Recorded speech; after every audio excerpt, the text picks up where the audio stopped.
Pernah tak korang tertanya-tanya macam mana billionaire macam Elon Musk atau Mark Zuckerberg bayar cukai jauh lebih sikit berbanding kita yang makan gaji ni?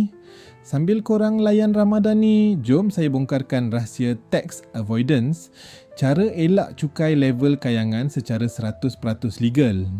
Pertama, billionaire tak ambil gaji besar. Korang ingat tak Steve Jobs atau Mark Zuckerberg pernah setkan gaji diorang cuma $1 je setahun? Kenapa? Sebab income tax atau cukai pendapatan tu rate dia sangat tinggi. Boleh cecah sampai 30 ke 40%. Jadi kekayaan dorang bukan dalam bentuk cash dalam bank, tapi dalam bentuk shares atau saham syarikat. Habis tu, kalau tak ada gaji, macam mana diorang beli private jet atau mansion mewah? Ini strategi emas yang diorang panggil buy, borrow, die. Pertama, buy atau build. Diorang kumpul aset yang harga makin naik macam hartanah atau saham. Kedua, borrow. Bila nak pakai cash, diorang tak jual saham tu. Sebab kalau jual, kena bayar cukai keuntungan, capital gains tax. Jadi apa diorang buat?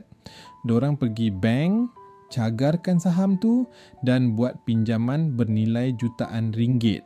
Tahu tak apa yang best? Duit loan, undang-undang cukai, seluruh dunia tak kira sebagai income pendapatan.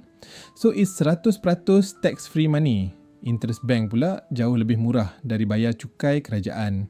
Ketiga, die. Bila diorang meninggal dunia, aset tu diwariskan kepada anak-anak.